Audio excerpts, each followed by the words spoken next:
What's shaking New York City? How we feeling on this Wednesday? Evan and Tiki on the Fan. Even on a day in which you don't think a lot is going on, trust me, a lot is going on. Josh Hart admits the Knicks are afraid of the Boston Celtics. We'll get to that in a little bit. We've got definitive proof that the New York Giants are indeed tanking. And what scares the Yankee fan more? Juan Soto on the Mets, Juan Soto on the Red Sox. A lot to talk about throughout this show, and of course we'll talk to you at 888-808-1019. So a couple of things that I think are definitive. You're the New York Yankees, you're a New York Yankee fan, you want to re-sign Juan Soto. We are waiting bated breath to see if Juan Soto is going to re-sign with said New York Yankees or if he's going to ditch the Yankees for the Mets or the Red Sox or whomever. But I think most Yankee fans agree you want him back.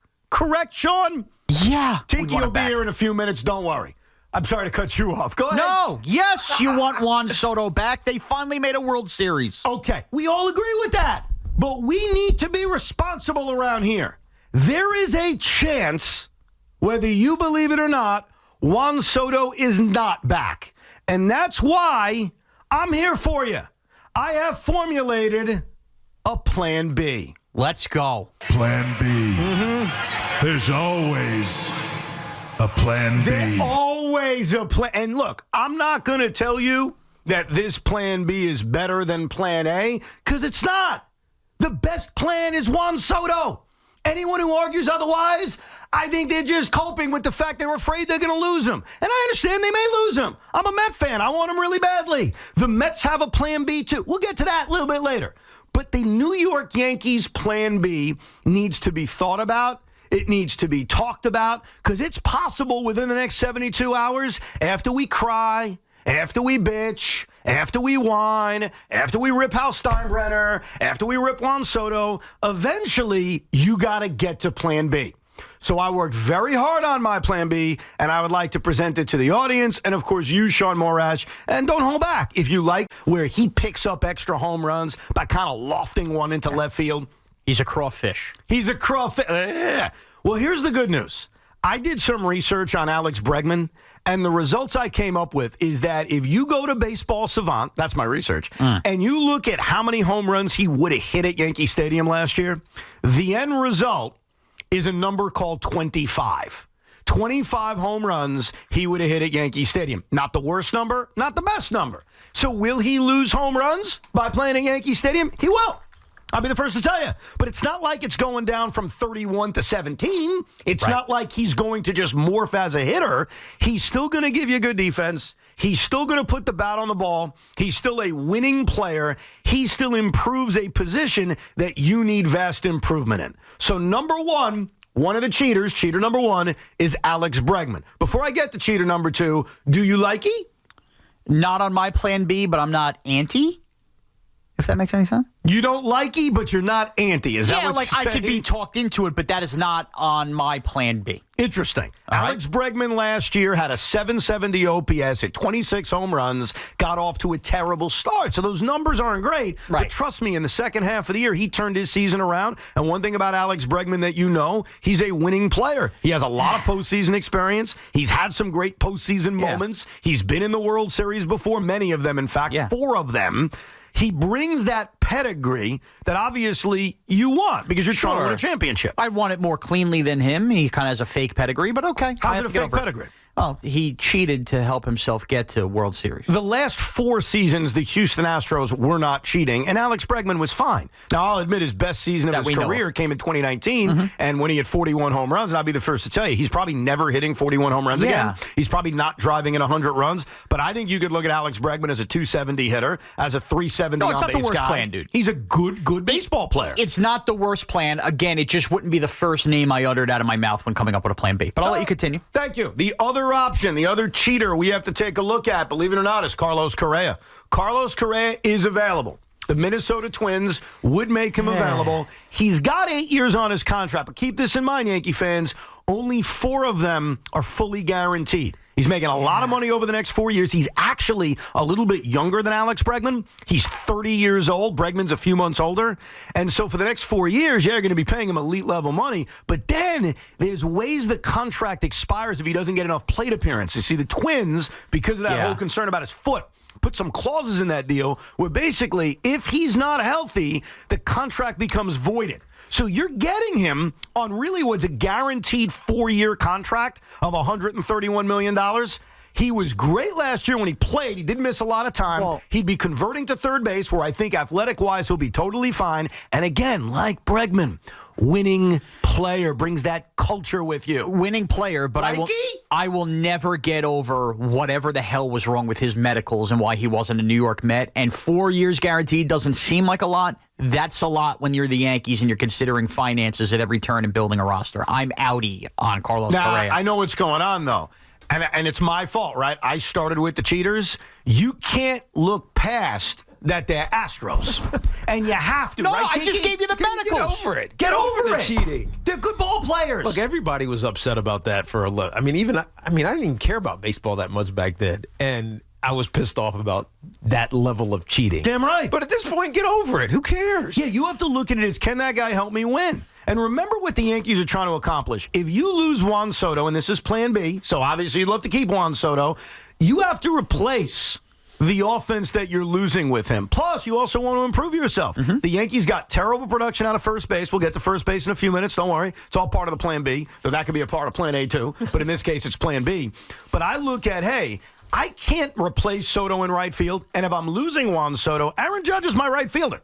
Like, I'll make this very simple. I'm now moving him to right field. Fine. His natural position, where he's at his best, where you kind of take the wear and tear off of him from playing center field. So I need to improve my offense somewhere. So at third base, Alex Bregman or Carlos Correa. Correa you'd have to acquire. I don't think the Twins are going to ask for the moon based on the contract. Bregman you'd sign as a free agent. They are similar in age. They are similar in pedigree. And I think it's time as Yankee fans, we move on from the cheating. Everybody did it, and it was a long time ago. Okay? Great. Not why I said I didn't want him, but carry on. Thank you. Plan B, piece number 3. Cody Bellinger. Cody Bellinger fits on this team for numerous reasons. Yeah, we talked about this briefly yesterday. Indeed. He is absorbing of a contract in Chicago. He's got 2 years left on his deal. I don't think the Cubs are going to ask for a lot. He's cut down on his strikeouts over the years. He's not the MVP he was 4 or 5 years ago, and I don't think you should expect that. But he's really good defensively at first base. You also have the option early in this offseason by bringing in Cody Bellinger that maybe he's your center fielder. You got a lot of different options with Cody Bellinger. The flexibility helps. This is a big-time likey from me. A big-time likey? For only 2 years, yes. That's the best part about it. Because that's what's left on his contract. Yes. He had an opt-out. Yep. He did not opt out. He chose to stay with the Cubs. And so he still has 2 years left on his deal. Yeah. And isn't there a club option? There's a player option, so he can opt out depending on the kind of season he has. Here's the thing about Cody Bellinger. His numbers last year were not great. But when you hear them, ask yourself this, Yankee fans, and this is how I'll sell you. Are they better than the production you got at first base last year when no one hit a home run in the second half of the year? Yes. Where you were relying on Ben Rice, the corpse of Anthony Rizzo? That's basically who was playing. But if you're bringing in a name like that, you're going to need him to be a little bit better than a replacement. You know what I mean? Well, his numbers are a vast improvement over the production they got out of first base last year. He had 266, 18 home runs, 78 RBIs, and a 750 OPS. Again, they're not the greatest numbers in the world, but they're significantly better than what the Yankees got at first base last year. And as part of replacing Juan Soto, you're not going to replace him with one guy. That's a fallacy. So you've got to do it in bits and pieces. You got to do it by taking chunks of improvement. And to me, Cody Bellinger, even if he just gives you the numbers of last year, while not great, are significant improvements over the crap you got at first base last year. Yeah, but we got a lot of crap at first base, so it needs to be more than significant. But nonetheless, I think the flexibility here is what's really critical. The idea that he can hop over to center field due to an injury or something like that, starting at first base. I'm in. This is better than Correa or Bregman. You like this so far? Yes. Option number 3, again, chopping wood. You got to get back. I mean, there's no connection. No, you don't need him. There was no use for him in the postseason. That's my point. So you're giving up something of less significance. And money-wise, you're actually going to clear out a few $1 million. And I'll explain why it works for the Mets at a later date. But for the Yankees, Jeff McNeil is actually a really good fit for your team because of his versatility, because you're kind of buying low on him. He's not coming off a year winning a batting title. And the one thing I'm doing with my plan B is I'm giving you great versatility. Okay, you're giving us versatility. I'm not done yet, but respond to that because I got more. I got a big one. I haven't got to the big one yet. Here's my question. Go ahead. Is anybody interested in Jeff McNeil if he plays one bit? Like, that's what we're just being sold on. He's going to be the 10th guy, right? We're not counting on him to start games? I think what you're selling on him or what your hope is, and this is the hope that some Met fans have and maybe you'll have, is that he won a batting title a few years ago. Does he still have that in him? You know, Jeff McNeil was hitting in the second half of last year before he got hurt. And so, yeah, the versatility is a good thing, but I think you still believe he can be a productive baseball player, and you're not giving up a lot for him. It's going to be 33, 3 years removed from the batting title. Something just doesn't feel right about it. It feels like they're getting the guy they got last year that was never on the field until the end with the mustache. Fair enough. We don't want Jeff I forgot his name already. John Birdie? John Birdie. Feels like we're getting John Birdie again. The guy did win a batting title 2 years ago, in fairness. Yeah. But this is the big one. And this is where Yankee fans are going to have to, I don't want to say an inappropriate word, but you got to up, you know what I mean? Like you got to blink up a little bit. We're going to have to consider trading Spencer Jones or Jason Dominguez. We're going to do it. And I think that'll push you above everybody else when you pull off this trade with the Chicago White Sox. You acquire Garrett Crochet. Great. Nice, cheap left-hander. He's on the upswing. Boy, your rotation's got a lot of upside now, and this is a cheap option because he doesn't make a lot of money. But that's not the part that really excites me. What excites me is Luis Robert Jr.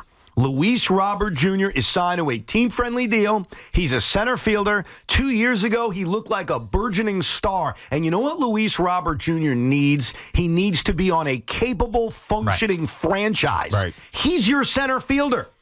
So Jason Dominguez, if he's not in the deal, great, he's your left fielder. If Jason Dominguez is in the deal, okay, we've got other options to play left field. But you can kind of change the look of this team by bringing in another young emerging star in Robert Jr. Plus, you need a center fielder unless you're ready for Jason Dominguez to be the everyday center fielder. I prefer him in left. And again, if Soto's gone, Judge is my right fielder. And also DHing a little bit with Giancarlo at DH. So think about what I've done for a Plan B, Yankee fans. I've delivered you either Correa or Bregman. I'll leave that up to you.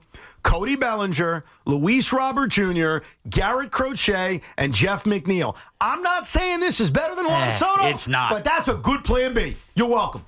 Yeah, I don't love it. I don't love it What don't at you all. love? I mean, Garrett Crochet, great. I don't trust Luis Robert Jr. I Yeah, don't he had at all. 1 year he hit 30-plus home runs. And other than that, he hasn't. That just screams we're going to be, I get a team-friendly deal stuck with it. Yeah. I got a little He's bit. 27 years old. He's got a high upside. 2 years ago, he had 38 home runs. Allow me, if you I'm will. sorry. I just get emotional when people rip Robert Jr. for no reason. Because you like his last name. That's what it comes down to. My last name is Roberts. His last name is Robert. Close enough. I think there's a couple things, and for a couple reasons the Yankees need to do. Number one, you're hot. The Bellinger deal, I'm with you. Figure it out. Get him here for 2 years. I think that is paramount to helping this offense, and I'm operating under the assumption Jason Dominguez is going to be here. I want to add more pop. We're going to lose 40 homers with Soto. I want Anthony Santander here from the Orioles. It weakens our division rival, and it gives me those homers I'm missing with Soto. And we just got through a year where, relatively speaking, Stanton and Judge didn't miss as many games as they typically do. If those guys revert and miss a bunch of games in 2025 again, and I know Stanton was out that month, I need the offensive home run production at Yankee Stadium. I want Anthony Santander, who was everything for the Orioles when they needed to pick right him up. fielder. Another oldish right fielder. But I don't mind playing Judge and left. He's only 29. He's 30 years old. Once you get to 30, bro, no offense. Stop it. You start to get old. Stop it. Plus, You he's just in- made a case for Correa and Bregman. No, but here's Stop it. Yeah, but their positions are different. So Anthony Santander is a right fielder.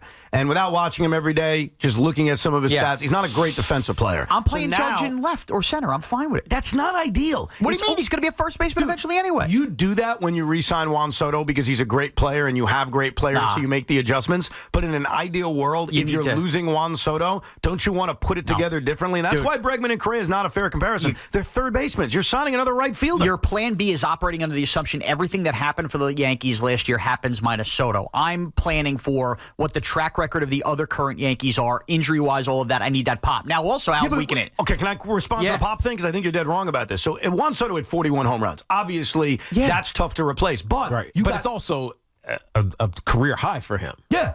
Right. Also, his first year playing every game at Yankee Stadium. Yes. Okay, but at the games. You're right. What he does in the future, whether it's with the Yankees or some other team, who knows? But based on last year, that's all I'm talking about. You need to replace that. But you're also replacing 0 home runs in the second half at first base. You're also replacing limited production out of third base. If you're improving the way I described with Correa or Bregman and Bellinger to replace third base and first base, and then you're getting a Luis Robert Jr., you've already given this team enough pop. I'll get to that with the Correa and Bregman because I think I have a better option than that. Go ahead. Okay, the next thing the Yankees have to do in their highest paid free agent, they got to be the highest bidder on Corbin Burns because what gets lost in that fifth inning. Big mistake.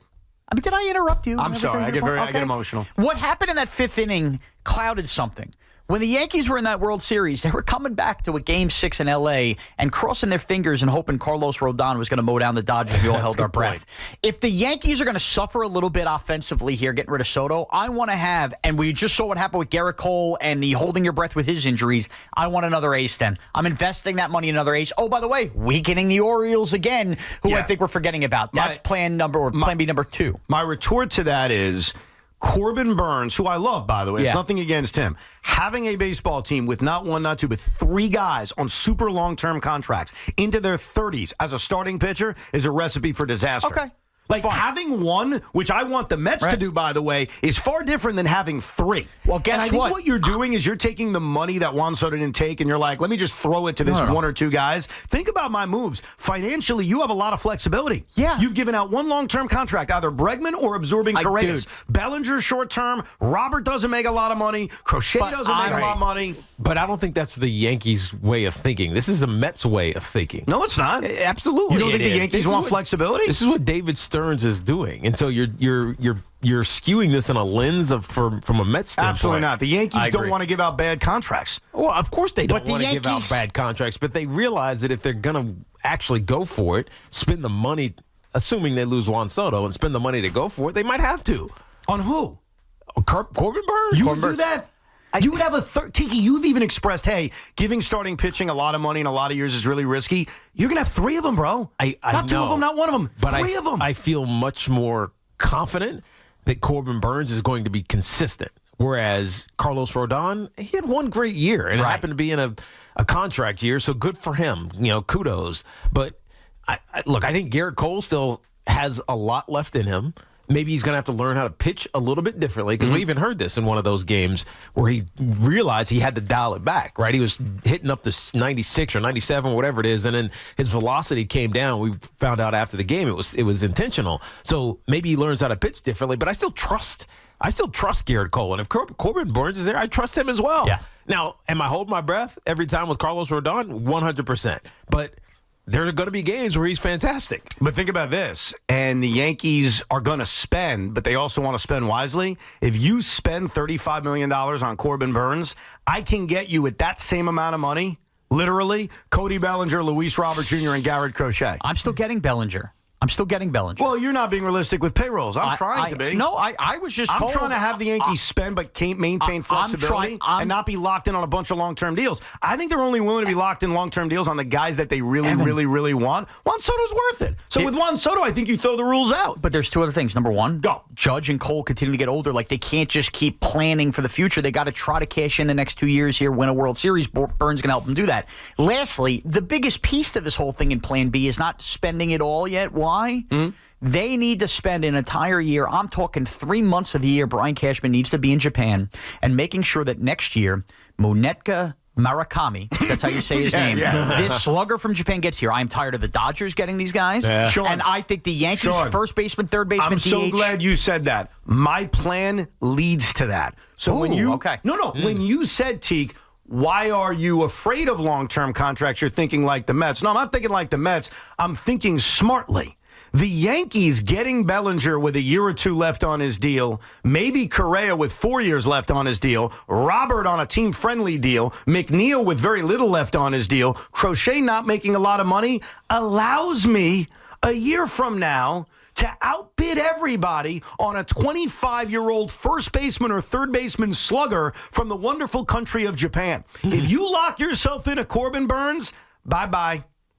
Bye-bye. Because now you're paying $90 million to 3 starting pitchers. Yeah, but you might have that in your minor leagues. What? a banger. Well, you may. I mean, Spencer Jones may be that guy, but to your point of bidding on a top free agent a year or two from now, if you want to maintain that, you also look at flexibility this season. The biggest mistake the Yankees could make is because Soto says no, feeling like they have to spend that money on someone else. They made that mistake when they lost Robbie Cano. And we all remember what happened. The Mets made that mistake when they lost Darryl Strawberry. Dude, Correa feels like Jacoby Ellsbury. I disagree. He's got 4 years left on his deal. That's a lot of years. It's not that many. And that's one piece. It is. If he's done, it'll feel like a lot. And it's also a contract that's decelerating in terms of value. Like he's making a lot of money and then it's going down every single year. And every other guy I mentioned, whether it's Bellinger or Robert Jr. or McNeil, they're affordable and they allow you that flexibility to where next year, maybe you are the highest bidder for Murakami. No, I want the pretty lady in the lingerie. You could have whatever. You basically presented me an option where it's like, Melissa McCarthy 6 years ago. I don't want that. I want Pam Anderson and Baywatch, and that's what I'm giving you. Real quick to summarize. Corbin Burns is that. Real quick to summarize. My plan B, in a nutshell, is Correa or Bregman, Cody Bellinger, Luis Robert Jr., Garrett Crochet, potentially Jeff McNeil. Your plan B is Corbin Burns. Corbin Burns, Anthony Santander, Cody Bellinger, and you are getting Murakami next year. I love it. Which one's better, Teague? Let me think about it. I'll tell you on the other side. When we come back, that's a pro. Judge.